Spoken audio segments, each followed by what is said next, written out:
Graça e paz lhes sejam multiplicadas em Cristo Jesus. Hoje nós estamos aqui para continuar o nosso estudo sobre Gênesis 3.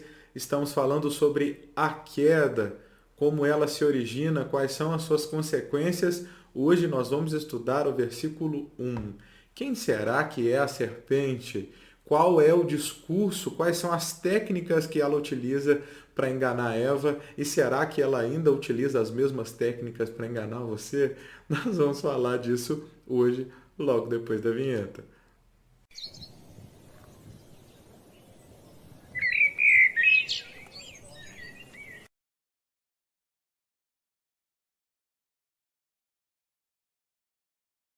Pois bem, muito bem, vamos lá.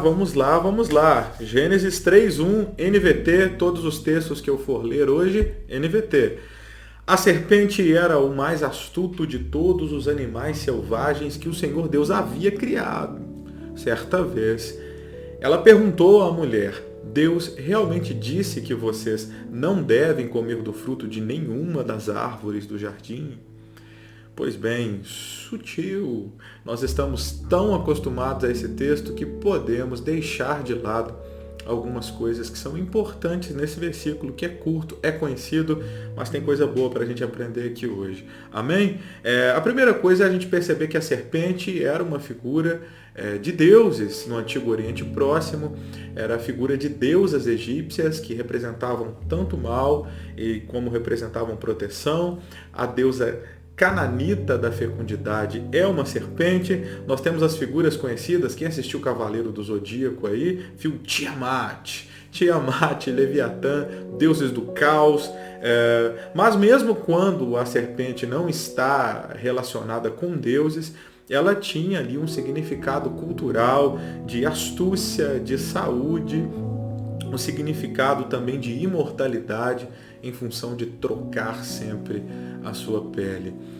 Quando esta figura da serpente aparece para nós no relato de Gênesis 3, ao contrário do que a gente poderia imaginar na nossa maneira de se relacionar com o texto, a serpente não força a sua entrada no jardim. Ela é sutil, ela é sucinta, ela é astuta e é apresentada como um animal criado por Deus. Eva não oferece resistência em ouvir a serpente. A grande questão que a gente precisa colocar aqui é que, como a Bíblia é uma revelação progressiva, no Gênesis capítulo 3 não está claro o que é a serpente, senão apenas um animal. A revelação progressiva da Bíblia é que vai identificar para nós quem é, então, quem está por trás dessa serpente. O evangelista João, ao escrever Apocalipse, ele nos diz duas vezes, em Apocalipse 12:9 e em Apocalipse 20, versículo 2, que a serpente, o dragão, é a antiga serpente e essa antiga serpente é o diabo. Apocalipse 12:9, Apocalipse 20 e versículo 2, você pode conferir aí depois. Paulo também nos fala sobre a influência desta serpente em 2 aos Coríntios 11:3, na versão NVT.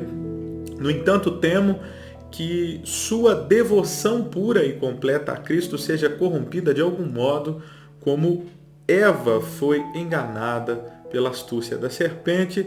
E a serpente enganadora também aparece na fala de Jesus em João 8:44, pois são filhos de seu pai, o diabo, e gostam de fazer as coisas perversas que ele deseja. Ele foi assassino desde o princípio, sempre odiou a verdade, pois não há verdade alguma nele.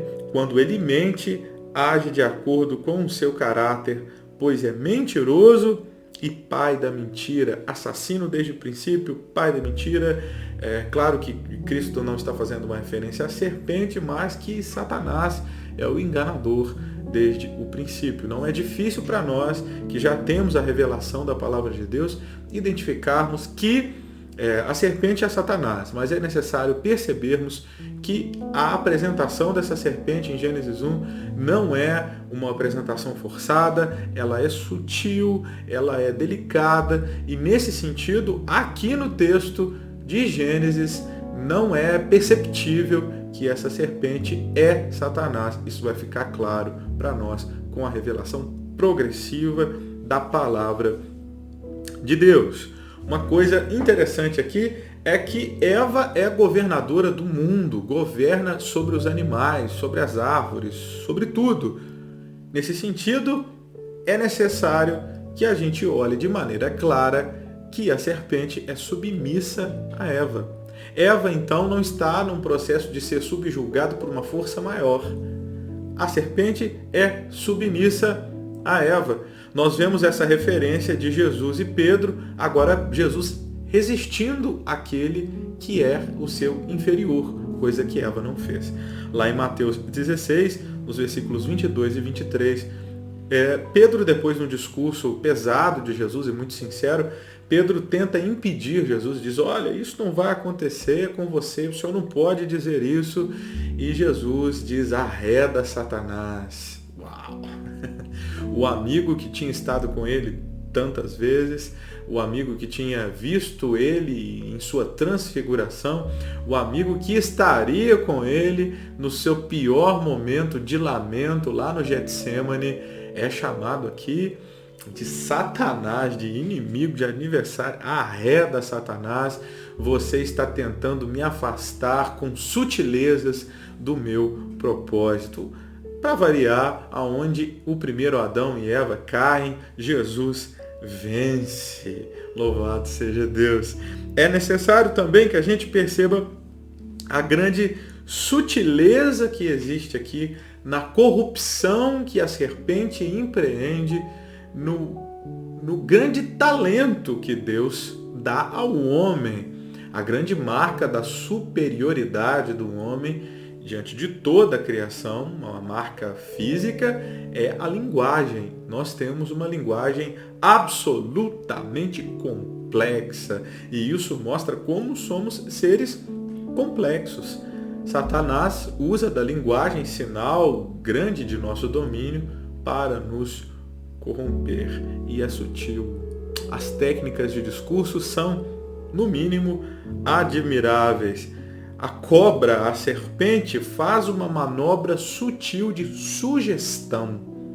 Veja bem que aqui no versículo 1 ela não mente em momento nenhum, ela apenas sugestiona, quase embolei a língua aqui, ela apenas sugestiona. Olha que coisa complicada. Ela começa assim, Deus realmente disse, olha só, olha como o versículo começa.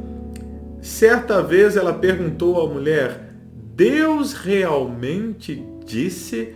Deus realmente disse? Ela começa com uma pergunta que, ao mesmo tempo que é lisonjeira, é também perturbadora. O tom, é claro, é de incredulidade. Deus realmente disse? Irmão, em algum momento Eva já tinha sido incrédula diante daquilo que Deus disse? Olha como é sutil. Deus realmente disse? Esta pergunta é lisonjeira porque dá a Eva o poder de pensar e de ser porta-voz daquilo que Deus disse. E ao mesmo tempo é perturbador no sentido de que oferece uma perspectiva que Eva nunca havia experimentado. Satanás dá a Eva a ideia de que a palavra de Deus está sujeita ao nosso julgamento. Está sujeita ao julgamento de Eva. Deus realmente disse... Eva nunca tinha experimentado dessa perspectiva. Ela estava totalmente submissa à verdade da palavra de Deus. Ontem a gente falou que o conhecimento do bem e do mal está ligado à autonomia. A autonomia que o homem tem de decidir por si mesmo. E olha onde a coisa começa. A autonomia já está sendo empreendida de maneira sugestiva pela serpente. Ela ainda não mentiu, ela está apenas sugestionando. Deus realmente disse, ela é levada para um lugar novo na sua cabeça. Como assim? Deus realmente? Será que Satanás não faz isso na nossa geração? Achar que nós estamos isentos da influência de Satanás é ser tolo. Né, meu irmão? Hoje, como nunca no mundo, nós nos achamos dignos de pensar sobre a palavra de Deus. Zygmunt Bauman, sociólogo que fala sobre esse recorte temporal que vivemos, a pós-modernidade, diz que estamos em tempos líquidos e que nos tempos líquidos a maneira de conhecer a realidade, de interagir com ela, não é mais vertical, no sentido de que nós aprendemos de professores, dos pais e de figuras de autoridade, mas ela é, e a internet favorece muito isso, ela é horizontal. Todos são donos do conhecimento, todos têm uma grande opinião e a pós-modernidade é marcada pela fragmentação do conhecimento, da opinião. A verdade, ela não possui, ela não é de posse das instituições, melhor dizendo. Ela é de posse de qualquer um. Qualquer um pode dizer. Hoje eu posso dizer, eu não concordo, a minha maneira de ver não é assim. A gente pode ter estudos científicos em determinado sentido por décadas, mas alguém pode decidir simplesmente dizer que ele não concorda. As pessoas ultimamente andam dizendo que a Terra não é um globo. Eu não concordo que a Terra seja um globo. Então, mas como assim? É um globo. A gente sabe disso já tem um bom tempo, assim, Copérnico tem uma cota que a gente já está sabendo, Galileu, não concordo que seja, para mim a Terra é plana, e respeite a minha opinião. Esse tempo que vivemos, você acha que a nossa cosmovisão pós-moderna não afeta cada um desses pós-modernos que aqui estão? Se você não sabe o que é cosmovisão, volte para o estudo de semana passada. Falamos aqui História, nós pertencemos, falamos muito sobre cosmovisão, principalmente nos vídeos 3 e 4. Eu acho que foi semana passada mesmo. Não foi, não sei, não lembro. Volta aí, está nos estudos para trás. É certo que a maneira de viver da nossa geração impacta a nossa maneira de enxergar a realidade. E nós, como nunca, nos achamos no direito de olhar para a palavra de Deus e ter a nossa opinião sobre aquilo que Deus diz. Irmão, a palavra de Deus é o maior nível de revelação da verdade, visto que Deus é a verdade e não pode mentir. Mas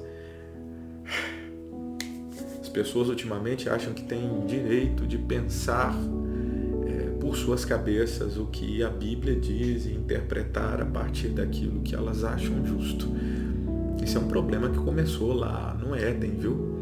Cuidado com as sugestões de Satanás, que você tem autoridade e capacidade de pensar o que Deus pensa, de pensar sobre aquilo que Deus diz, sem consultar a Deus e a sua palavra. Precisamos voltar para o ambiente da dependência da palavra de Deus. Amém? Deus realmente disse, é a primeira estratégia de sugestão. E agora ela vem com checkmate. Deus realmente disse que vocês não devem comer do fruto de nenhuma das árvores do jardim? Exagero. Deus realmente diz que não pode comer nada aqui? Olha como as coisas se invertem. Ela não está afirmando ainda. Vai afirmar amanhã, no nosso estudo de amanhã. Ela ainda não afirma nada. Deus realmente disse, olha, você pode pensar sobre aquilo que Deus disse.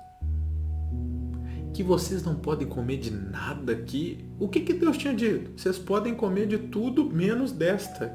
O que ela está dizendo? Vocês não podem comer nada. Ao mesmo tempo que essa sugestão é sutil, ela é poderosa, porque há uma mudança drástica de perspectiva. Eva é retirada do ambiente da proteção e da provisão de Deus, visto que Deus provê tudo e protege dizendo, ali não vá porque é prejudicial para vocês, vivam debaixo da minha dependência. Eva tem uma mudança de perspectiva absurda. Ela é levada para um ambiente que Deus, ao invés da proteção e da provisão, o que Deus está fazendo é privação, sutilezas. Será que não é isso que Satanás implanta muitas vezes na nossa cabeça, dizendo para nós que resistir ao pecado, na verdade, é nos poupar de prazeres que nós temos direito? Será que isso acontece com a gente? Será que as estratégias de Satanás continuam funcionando na nossa geração? Cuidado, o nosso inimigo é lisonjeiro, é sagaz, é sutil, mas eu quero te lembrar que este Satanás é submisso ao nosso Deus, foi vencido na cruz, será vencido no fim, e aquele que é do Senhor, aquele que anda nos estatutos do Senhor, o maligno não lhe toca. Mas é necessário que a gente perceba que Eva é uma mulher ainda perfeita e não está isenta de ser tentada. Jesus no deserto era totalmente Deus, totalmente homem e não estava isento de ser tentado. Cuidado, Satanás possivelmente não vai aparecer para você como um bicho chifrudo, peludo, dos olhos amarelos, da pele vermelha, com um rabo de tridente, com a boca toda cheia de baba, te dizendo, eu vim para te matar. Ele vai ser sutil.